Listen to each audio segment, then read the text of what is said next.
They say beauty is a blessing. But for me, it has always been a curse. I learned that truth the night a man screamed my name and went blind. My name is Isaim, and in Umoy, everyone knows my face. They say my skin shines like morning oil, that my smile can make angry men forget their pain. But they don't know the shadow that walks behind my beauty, the one I carry everywhere I go. When I was young, I used to love walking through the market. I liked how the traders would stop mid-sentence, their hands frozen over yam baskets, their mouths open as if they had seen a goddess. I smiled, I waved, and the world smiled back.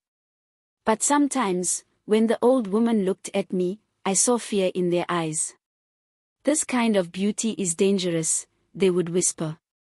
They were right. I grew up knowing one rule, a rule I made for myself. No man must ever touch me before marriage. I said it so often that people began to think I was pure, holy even. They said, Isaim is a woman of virtue. But it wasn't virtue. It was fear.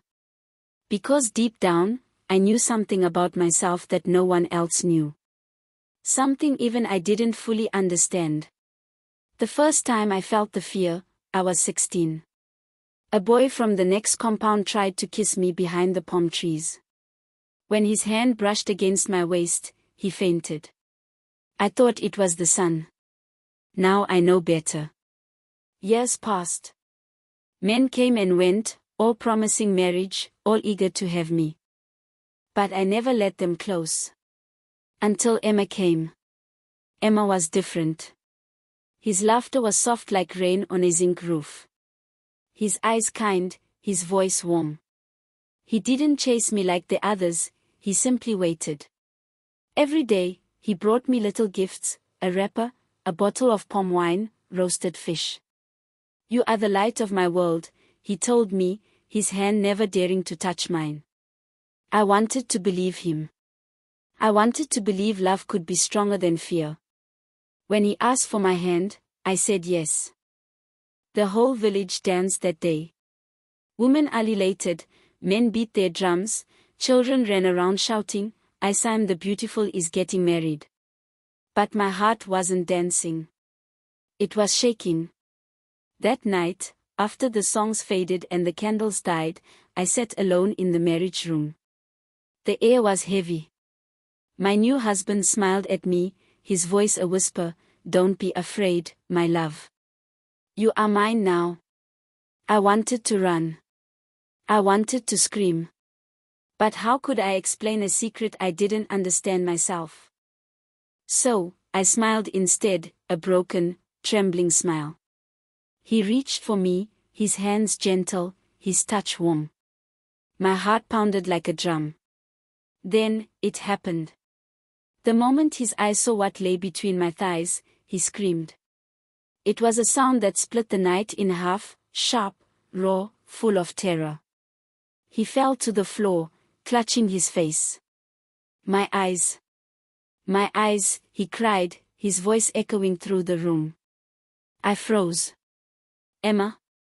What's wrong? I whispered, crawling toward him. But his eyes were blank, wide open and blind. The villagers came running. They burst into the room, elders, women, even children. The drums stopped, the air turned cold. What happened? They shouted. Emma only wailed, pointing at me though he could not see me anymore. The next morning, I packed my things. I didn't wait for questions. I didn't say goodbye. I just walked away. Behind me, I could still hear his mother's voice screaming, "Witch! You have blinded my son." 4 days, I walked with no destination. I bathed in the river, ate from the wild, and prayed under the moon. But the prayers never reached the gods. Soon, the whispers began. The wind carried them from compound to compound, from mouth to mouth. The beautiful one brings bad luck, they said. Men who touch her lose everything. I tried to hide. I changed my wrappers, I tied my hair differently, but the eyes of the people followed me everywhere I went. Then I met Ed, a rich merchant from another village. He was tall, confident, full of laughter. When he saw me, his voice softened like palm wine.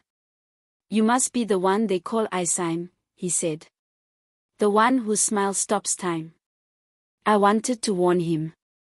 To tell him that my beauty kills. But instead, I smiled, because part of me wanted to believe I could be normal again. He courted me for months, brought me fine clothes and gold beads. He said I was different, that I carried grace. When he asked me to marry him, I hesitated, but my loneliness answered for me. Our wedding was even grander than the first. People came from far and wide. The music didn't stop until dawn. But when the night fell, and the room filled with candlelight, I felt the same fear crawling up my spine. He touched my hand. "Don't be shy, my wife," he whispered. "Tonight, you are mine." I wanted to run again, but my legs were weak. I tried to speak, but no sound came out. Then, it happened again. He froze. His eyes widened. His lips parted, but no sound came. His throat moved, but his voice was gone. He opened his mouth to scream, but silence filled the room. And in that moment, I knew, the curse had not ended. I remember the silence that followed Ed's scream. It was louder than thunder. He stood there, his lips moving, but no words came. His throat stretched, his chest heaved, yet nothing, no sound, no breath of voice. I could see panic in his eyes, the same terror I had seen before in Emma's. My whole body turned cold. I wanted to run, to hide, to tear the night apart and disappear. He stumbled backward, knocking over a stool. His hands clutched his ears as if trying to block out something I couldn't hear. Then he froze, trembling, staring at me as though I were death itself. When he ran into the night, I didn't follow. I couldn't. Moments later, I heard shouts from outside, his family, his friends, people from the village who were still celebrating. I heard the confusion, the fear, the disbelief. Then, the silence again. The next morning, I left. Just like before, I didn't explain. I didn't cry. I just walked away, the way a shadow leaves the morning sun. But in Umoy, nothing stays secret for long. Within days, the story spread faster than fire in dry grass. They said I was cursed.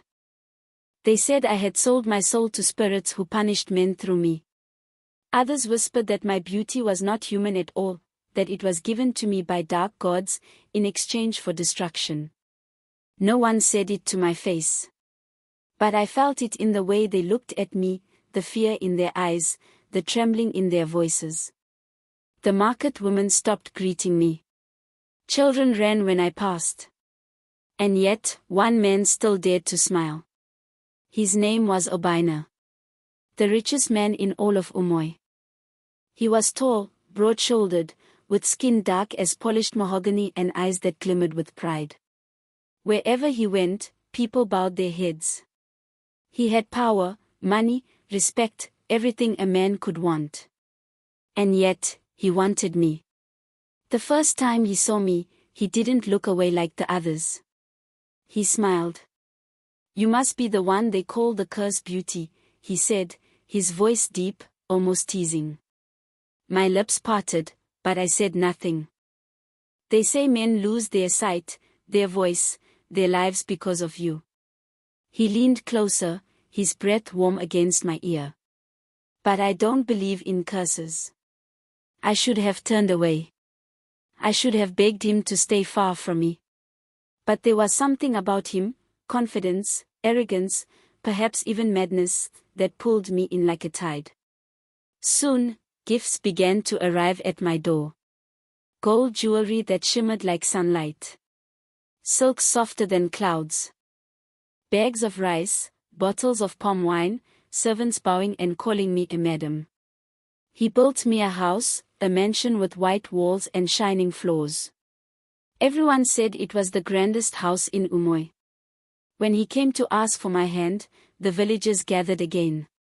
They danced, they sang, they said, "This time it will be different." But I knew better. I smiled, but my heart was heavy. Each drumbeat sounded like a warning. Each laugh, like a prophecy. The wedding was endless joy, palm wine, goats, laughter. But when the last drum went silent, and we were alone, my heart began to shake again. He took my hands in his, smiling. "Tonight, you are mine," he whispered. His eyes held confidence, pride. He believed himself stronger than all men before him. He believed money could protect him from destiny. When he touched me, I felt the familiar dread crawling through my veins. "No, Obina," I said softly. "Let's wait." But he only laughed. "You can scare me, my wife. You belong to me now." And as the candlelight flickered, I saw the end coming. When he pulled my wrapper away and his eyes fell upon me, everything changed. His laughter stopped. His face twisted in horror. His legs trembled. Then, the scream. It tore through the walls, through my bones, through my heart. He stumbled backward, eyes wide, voice shaking the air like thunder. The door burst open. His family rushed in, followed by servants and villagers. Their faces turned pale as their eyes fell on me and on it. That moment, my secret was no longer mine. Gasps filled the room. Someone shouted, "Witch." Another screamed, "Abomination." I wanted to vanish. To fade into the earth and never be seen again. Who knows, someone sneered, maybe she wanted to kill him. I tried to speak, but the words caught in my throat. "Please." I didn't. But before I could finish, Obina coughed, once, twice. Blood spilled from his mouth. His eyes bulged in horror. And then, he fell. The laughter, the shouting, the music, all gone. Only his body on the ground, still and lifeless. The crowd turned on me. "She killed him. She's a witch. Bury her alive." Their voices hit me like stones. My knees gave way. Tears blurred my sight. "Please," I whispered. "Please let me explain." But no one listened. I looked down at Obina, his face frozen in terror, and something inside me broke. I didn't ask for this. I didn't ask to be cursed. "I was born this way," I said, my voice trembling. "I never knew." The crowd gasped. The elders leaned forward. "What are you saying?" one demanded. And then I spoke, for the first time, about my past. About my mother. About the night she drank palm wine and never woke up. About the whispers of poison. About the hatred in the eyes of my father's wives. About how they hated her for having a daughter, me. And how, before I could even speak my first word, they had already done something unspeakable. Something that changed my life forever. I still remember the night my mother died. The sky was calm, the moon a thin smile hanging above the hills. I was only 5 years old, but some memories never fade, especially the ones born from pain. My mother's name was Neka. She was gentle, soft-spoken, with a heart kind enough to forgive even those who hated her. My father had 6 wives, but she was the youngest, and the most loved. That was her sin. The others, my stepmothers, never forgave her for it. They envied her beauty, her laughter, and most of all, the way my father looked at her. To them, she was a threat that needed to disappear. And she did. That night, she drank palm wine at dinner, laughing, unaware that death floated inside her cup. I remember her falling, her body trembling, the laughter fading from her lips. The next morning, she was gone. They say it was the gods, my father had said, his voice hollow. But I saw Mama Chidi, the first wife, standing behind him, her face cold, her eyes sharp as a blade. I knew then that it wasn't the gods. It was them. After she died, my world turned to ash. My stepmothers made me their slave. I woke before the sun, fetched water from the stream, cooked, washed, cleaned, and still they found reasons to beat me. When I was hungry, they gave me scraps. When I cried, they laughed. Your mother's beauty cursed you, one would sneer. And you will die like her. I learned to smile through the pain. To hide my tears behind laughter. To whisper my mother's name to the stars when no one was watching. But even as a child, I could feel something was wrong with me, something strange, something I couldn't name. It wasn't until years later that I learned the truth. It happened one night when I was barely 6. Mama Chidi came into the hut where I slept. Her shadow stretched across the floor, long and dark. She wasn't alone. Behind her stood a man I had never seen before, an old herbalist with red eyes and a mouth full of broken teeth. I remember his voice, low, raspy, crawling like smoke. "This is the one?" he asked. "Yes," Mama Chidi answered. "Do it.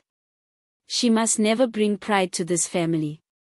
She must never have a man's love." I didn't understand. I thought they had come to punish me again. But then the man knelt beside me.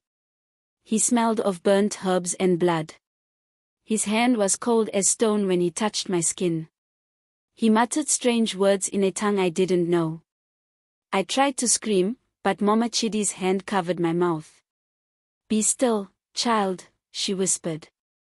"The gods will make you pure." Then came the pain, sharp, burning, endless. I remember the sound of metal, the sting of powder, the thick smell of something dying. My body shook. My vision blurred. I thought I was dying. When I woke, my body was wet with blood. I couldn't move. I heard them whisper. "It is done," the herbalist said. "She will never be whole. No man who touches her will live in peace." And then he laughed, that dry, hollow laugh that haunted me for years. By morning, they were gone. No one spoke of it again. But I was never the same. As I grew, strange things began to happen.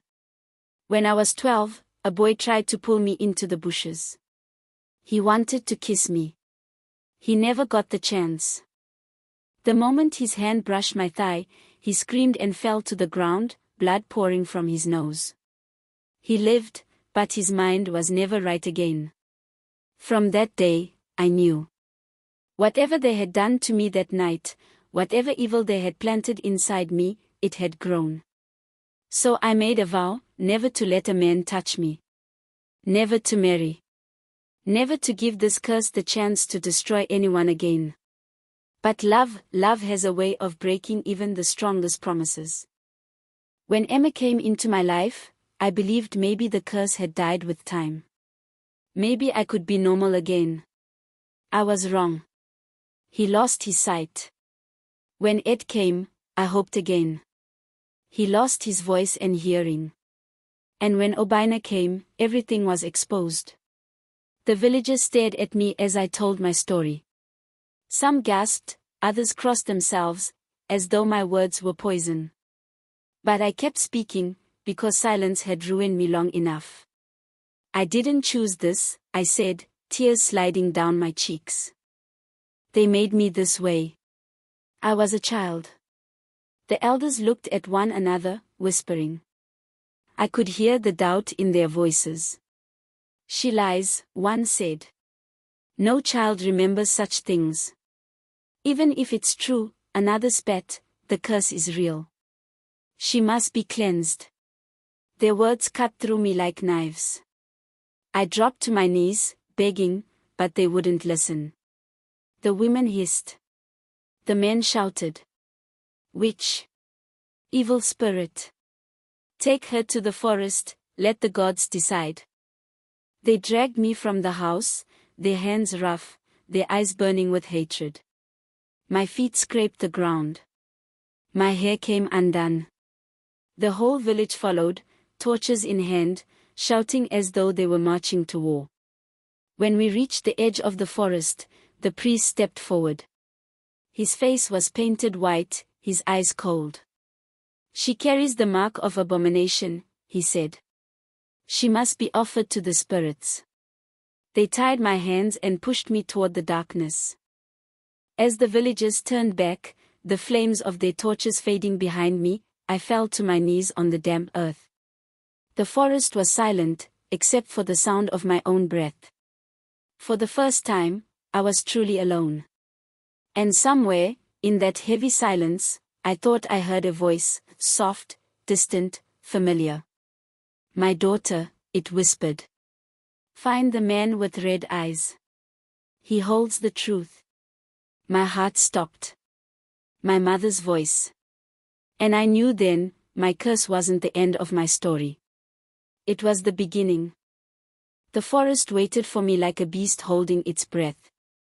The trees were tall, black silhouettes stretching toward the sky, their branches like crooked fingers. The air was thick, heavy with the scent of damp soil, secrets, and something older than time. Every step I took echoed softly, swallowed by the dark. I clutched the small amulet my mother had left me, the only thing I owned that carried her warmth. It was round and smooth, carved from white stone, tied to a string that had faded from years of wear. I pressed it against my chest and whispered, "Mother, guide me." I didn't know where I was going, but my feet seemed to move on their own, deeper, farther, until even the moonlight vanished. Then, I heard it. The drums. Faint at first, then louder, slow, rhythmic, like a heartbeat. Boom, boom, boom. The sound came from deep within the forest. My body trembled, but something inside me whispered, "Go." I followed. The path twisted through the trees, leading to a small clearing. There, under the glow of a dying fire, sat the man from my childhood nightmares, the herbalist with the red eyes. His hair was white now, his skin wrinkled like old bark. But those eyes, they still burned the same. Red. Cold. Endless. He was grinding herbs into a black paste, muttering under his breath. When I stepped closer, he stopped. Slowly, he lifted his head and smiled. "So," he said, his voice cracked but steady, "the child of Neka returns." The sound of my mother's name on his lips made my knees weak. "You remember me?" I whispered. "How could I forget?" His smile widened, showing teeth stained by years of cola and secrets. "You were the only one who survived." My heart thudded. "Survived what?" He chuckled, a sound that made the air colder. "You think I only cursed you, child? No. You were part of something far greater. Something your mother began." I shook my head. "You're lying." My mother was kind. She wouldn't. Kind. He laughed bitterly. Neka came to me herself, begging for beauty, for power, for a charm that would make your father love only her. But magic always asks for a price. I told her, the gods demand balance. To gain beauty, she must give blood. She agreed. I stared at him, my body frozen. "No, no, that's not true." He leaned closer, his breath heavy with the smell of old herbs. "She drank the potion meant to bind your father's love. But she was pregnant, with you." The charm twisted inside her womb, fusing spirit and flesh in ways not meant for man or woman. You, Isaim, were born with both blessings and curses. Beauty that breaks hearts. A touch that destroys. My heart pounded in my chest. "You're lying," I shouted, stepping back. He grinned, the firelight flickering in his red eyes. "Ask yourself, how else could a child blind men, silence kings, and make the earth tremble with her tears?" Tears burned my cheeks. My mother, my gentle mother, had done this. Not out of hate, but out of love. The herbalist stood, his movements slow but deliberate. You were not meant to live, child. When the others found out, they begged me to end it. But I couldn't. You were too perfect. A vessel of the gods. He raised a gnarled hand. Do you feel it now? The power inside you. The hunger beneath your skin. And I did. My body began to tremble. The air around me grew hot. The amulet in my hand pulsed like a heartbeat. I felt a strange force rise from within, ancient, wild, unstoppable. What are you doing to me? I gasped. He smiled. I'm not doing anything. The forest is. It recognizes its child. The ground beneath me shook. The fire blazed higher, turning from orange to blue. I screamed as the light swallowed me, heat crawling up my arms. My vision blurred, and I saw things, faces, shadows, flashes of my mother crying, my stepmothers whispering, the old men chanting. When the light dimmed, the herbalist was on his knees. His red eyes were wide with fear. You are no longer cursed, he whispered. You are the curse itself. I looked at my hands. The veins beneath my skin glowed faintly, golden, like the sun trapped inside me. The old man's voice shook. Go, child. The world will fear you. But they will also need you. The gods have chosen you as their mirror, beauty and death, love and punishment. I wanted to speak, but my voice came out strange, layered, echoing like two voices at once. Why me? He smiled weakly. Because your mother's wish was granted. She wanted a child who could never be forgotten. Then his body went still. The fire died. The forest went silent. I stood there, alone, surrounded by smoke and shadows. The amulet in my hand had cracked in half. I looked down at it and whispered, Mama, what have you done to me? The wind answered, soft and distant. Finish what I started. I turned toward the darkness, my eyes now burning gold. And for the first time, I didn't run. I walked deeper into the forest, toward the voice that had haunted me all my life. When I stepped out of the forest, the sun was just rising, gold spilling over the horizon like blood over silk. The village of Umoy stood before me, quiet and unaware of what was coming. Smoke rose from kitchen fires, children ran barefoot through the dust, women pounded yam and gossiped as if the night had never swallowed me whole. But I was no longer the same woman they had thrown to the gods. The wind seemed to part for me as I walked. The birds fell silent in the trees. Even the earth felt my steps, and trembled. My skin glowed faintly in the morning light, my hair carried the scent of fire and rain, and when I looked into the river beside the path, my reflection blinked back at me, but her eyes weren't brown anymore. They were gold. A fisherman saw me first. He froze, his basket dropping into the water. By the spirits, he gasped. It's her, the witch has returned. His cry spread like lightning. Doors slammed. Children were pulled inside. Men grabbed their machetes, though I could see their hands shaking. When I reached the village square, a crowd had already gathered, faces full of fear, hatred, and something else. Guilt. Mama Chidi was there too, older now, but her eyes still sharp, her lips twisted in that same cruel smile. You dare come back here, she hissed. After all you've done. I looked at her, the woman who had stolen my mother, my childhood, my peace. You mean, I said quietly, after all you've done. The words cut through the air like a blade. She laughed, but it was nervous. Lies. All lies. You are the cursed one, not me. I stepped closer. The air around us grew heavy, humming with unseen energy. Her laughter stopped. Do you remember the night in the hut? I whispered. The red-eyed herbalist. The blood. The pain. Her eyes widened. How could you?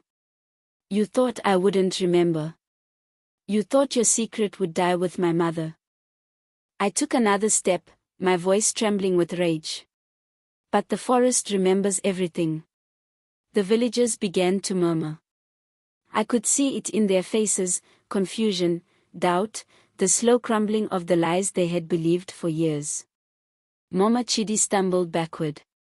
Stay away from me, she shrieked. But I didn't need to touch her. The air between us shimmered. The ground cracked beneath her feet. She screamed as wind tore through the square, swirling around her like a storm. And then, silence. When the dust settled, Mama Chidi was on her knees, her body trembling, her voice gone. The villagers gasped. I hadn't harmed her, not really. I had only taken her voice, the same way my curse had once taken others. Justice, the gods whispered in the wind. I turned to face the crowd. All my life, I said, you feared me. You called me evil, cursed, unclean. But you never asked why. You never looked beyond the stories you were told. I could see tears in some of their eyes, mothers clutching daughters, men lowering their heads. You let hatred raise me, I continued, my voice echoing, deeper now, layered with power. But I will not let hatred end me. I looked at the sky, and for the first time, I saw it, the same light that had burned in the forest, now shimmering above me. A warmth spread through my chest.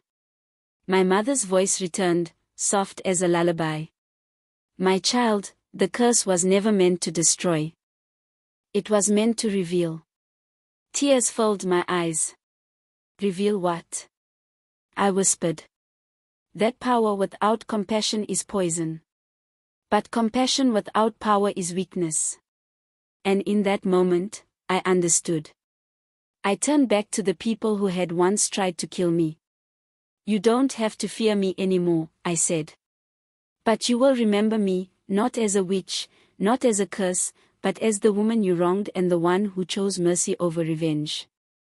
The air grew calm again. The golden glow around me began to fade. The power that had surged through my veins softened, turning warm, gentle, human again. One by one, the villagers knelt. Even the elders bowed their heads. And as I stood there, barefoot in the dust, I finally felt something I hadn't felt in years. Peace. For the first time, the beauty that once cursed me became a blessing. Days turned into weeks. The whispers changed. Children spoke my name with awe, not fear. Women came to me for healing, men for wisdom. They called me Neka's daughter, the woman of light. I never married again. I didn't need to. My love belonged to the ones who had no voice, no sight, no place in the world. And sometimes, at night, when the wind blows from the forest, I hear her voice again, my mother, singing softly among the trees. Forgive, my child, she whispers. You were never meant to suffer. You were meant to awaken. I close my eyes and whisper back, I forgive. The wind answers, gentle, full of peace. And though I still carry the scar of the past, deep, invisible, unhealed, I no longer hide it. Because it is no longer my shame. It is my story. It is my strength. It is me.